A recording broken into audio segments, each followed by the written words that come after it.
नारायण नारायण नारायण नारायण। बोलो श्री सतगुरुदेव भगवान की जय। हे नाथ, मैं आपको भूलूं नहीं। जयराम जी की। तो देखो नारायण, हम आपस में भागवत के एकादश स्कंद के 8वें अध्याय का करीबन 26-27 श्लोक पे विचार कर रहे हैं कि श्री दत्तात्रेय जी राजा यदु को बता रहे हैं कि मैंने 24 गुरु बनाए हैं, किनसे क्या सीखा है वह बता रहे हैं। हम लोग ऐसी बातें सुन करके, पढ़ करके अपने मन में श्रेष्ठ भाव बैठावे और जो संसार में आसक्ति है, ममता है, अहमता है, उसको देख करके हटाए।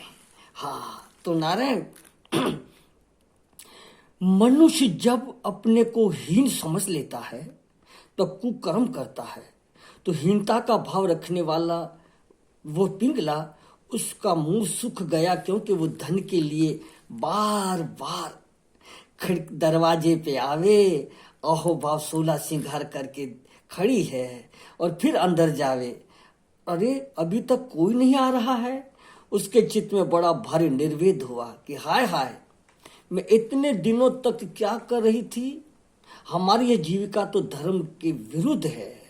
मैंने तो बड़ा भारी पाप किया।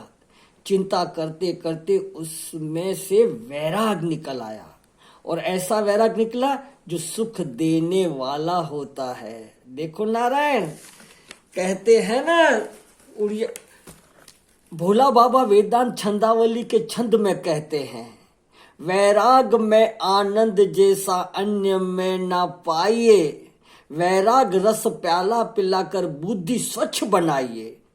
वैराग रस का पान कर जब मति अमल हो जाए है, ब्रह्मात्म के अभ्यास में तब स्वाद अद्भुत आए है। नारायण, अद्भुत आए है। तो नारायण, उनके मन में भीतर वैराग आया। देखो, इस विषय में भृतुहरि ने भी बड़ा सुंदर एक श्लोक लिखा है। हाँ नारायण, कह रहे हैं, भोगे रोग भयम कुले च्युत भयम चित्ते निर्पला वृत्ते निर्पला भयम मौनम दैन्य भयम बले रिपु भयम रूपे जरा भयम शास्त्रे वाद भयम गुणे खल भयम काय कृतानंद भयम सर्व वस्तु भयावदम भूवि नृपा वैराग्यम एक अभयम। अर्थात भोगों में रोग का भय है। खूब खाओगे, खूब भोगोगे तो रोग लग जाएगा। नारायण, अति स्त्री संयोग से या पुरुष संयोग से टीबी का रोग लग जाता है। नारायण, तो ऊंचे कुल में पतन का भय है, धन में राजा का भय है, मौन में दीनता का भय है। हाँ नारायण, और नारायण, बल में शत्रु का भय है, रूप में वृद्धावस्था का भय है। वृद्ध कितना भी मृत्यु पालिका में जाएं या लिपस्टिक लगावें या काले बाल करें, शरीर तो झुर्रियां पड़ जाएगी। तो रूप में वृद्धावस्था का भय है, शास्त्र में वाद विवाद का भय है, गुण में दुष्टों का भय है, तथा शरीर में नारायण काल का भय है। इस प्रकार संसार की सब वस्तुएं भयास्पद है, केवल वैराग ही भय से रहित है। नारायण, भय से रहित है। तो दत्तात्रेय जी कह रहे हैं कि पिंगला के चित्त में वैराग आ गया। तो नारायण, तो उसमें वैराग आया तो शांति भाव, स्थायी भाव, जिसमें मनुष्य अपने को ही धिक्कारने लग जाए कि हाय हाय, मैंने बहुत ही बुरा किया है। देखो सज्जनों, असल में मनुष्य की उन्नति तब नहीं होती जब तक उसको अपनी नहीं सूझती, और गलती का निवारण न होने से उसका मनोरथ पूर्ण नहीं होता। अतः मनुष्य को अपनी त्रुटि का पता लगना चाहिए कि मेरी भूल कहाँ हो रही है। हाँ, तो सज्जनों, पिंगला को अपनी गलती मालूम हुई।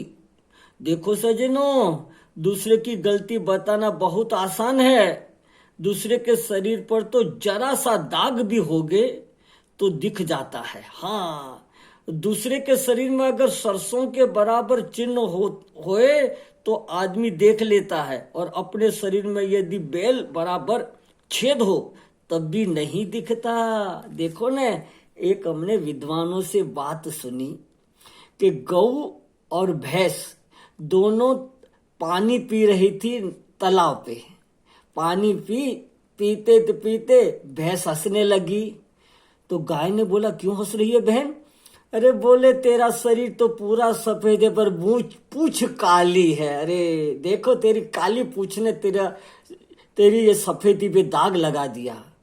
गाय ने कहा, अच्छा बहन, मेरी पूछ काली है उसमें तुझे हंसी आ रही है, पर तू पूरी काली है वो तुझे नहीं दिख रहा है। हाँ, तो नारायण, लोगों को दूसरे में थोड़ा भी अवगुण दिख होता है तो उस पर हंसी उड़ाते हैं, पर तुम खुद कैसा है। हाँ, तो जो सत्संगी होते हैं, सज्जन लोग होते हैं, वो अपने आप को सुधारते हैं।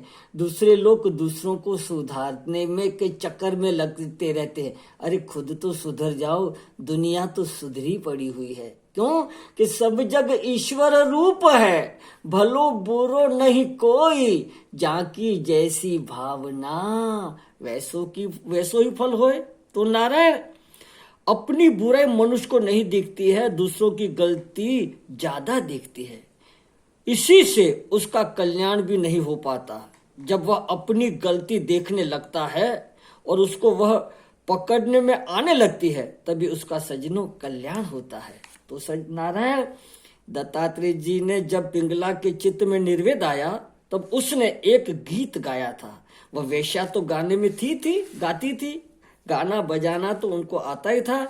तो नारायण देखो, जो मनुष्य आशा के फंदे में फंसा हुआ है, आशा शब्द का संस्कृत में अर्थ है कि यह होता है जो चारों ओर से काटे, उसका नाम है आशा।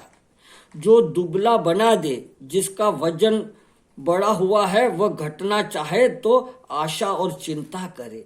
माने यह मिलेगा, यह मिलेगा, यह मिलेगा और मिलेगा, नहीं तो बस दुबले ही होते जाएंगे। हाँ, चिंता ऐसी डाकनी, काटी कलेजो खाए, वैद्य बेचारा क्या करे, कहाँ तक दवा खिलाए।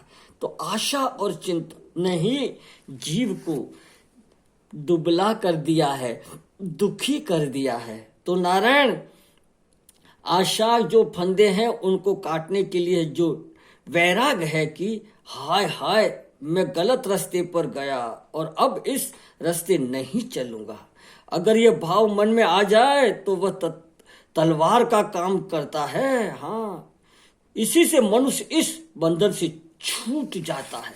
तो नारायण, श्री दत्तात्रेय जी कह रहे कि प्यारे विदुर, जिसके हृदय में निर्वेद नहीं हुआ, वैराग नहीं हुआ, वह इस देह बंधन से छुटकारा भी नहीं पाएगा और छूटेगा भी नहीं।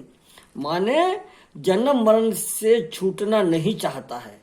जब वैराग होता है तब मनुष्य सोचता है कि क्या बार बार जन्म लेना और क्या बार बार मरना।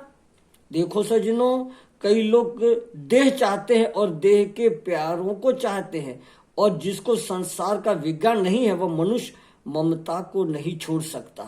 यह मेरा, यह मेरा, यह मेरा। अरे सज्जनों, क्या है तुम्हारा? देखो ना, हम आप लोगों के अनुभव की बात है, हम अनुभव पे ध्यान देते नहीं है। हाँ नारायण, बस वो भेड़ की चाल बहे जा रहे हैं, चलते ही जा रहे हैं। देखो दुकान में कितनी बार रुपए आते हैं। हाँ, तो दुकानदार के पास रुपए आते हैं तो वो कहते हैं ये तो मेरे हैं। अरे भैया, अभी अभी तो कोई दूसरा आदमी तुझे दे गया, और देने से पहले वो रुपए वाला कहता वो यह मेरा है। अभी तुम किसी दुकान को दे दोगे तो वो कहेगा कि वो मेरे रुपए हैं। अब भला बताओ, वो नोट किसके हैं? जो तुम्हारे को दे गया उसके हैं, कि जब तुम्हारे हाथ में आया तो तुम्हारे हैं, कि अभी तुम्हारे हाथ से अगले हाथ में जाने वाला है उसके हैं? अरे भैया ये वे तो बाबा किसी के नहीं रहे, मनुष्य मेरा मेरा करके उसी के लिए रो लिया और उसके लिए हंस लिया। और वे तो नोट तो बिल्कुल बराबर निसंकल्प बिना किसी संबंध के इधर से उधर घूमते रहते हैं, घूमते रहते हैं, वो किसी के भी नहीं होते हैं। तो नारायण